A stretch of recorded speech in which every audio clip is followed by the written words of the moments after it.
how to fix this error here. Error fetching available crypto providers 8006. So I'm going to show you two fixes. For the first one, what we have to do is go to our phone settings, click on settings, then iPhone storage. Right here, you will click on iPhone storage, and you want to find the Worldcoin app from this list. Alright, so what we're going to do is just search for the Worldcoin app. We're going to sort it by name. So you want to go all the way down to W, and once you find the app, World app, you want to click on offload app, and then you will reinstall it.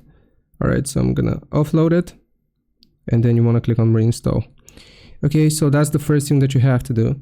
The second thing which we can attempt in order to fix this error is verifying our account if it's not verified already. So you want to go to an orb, and then you want to basically go through the verification process, and that should fix this error here. I hope this helps. Leave a like and sub, and I'll see you next time.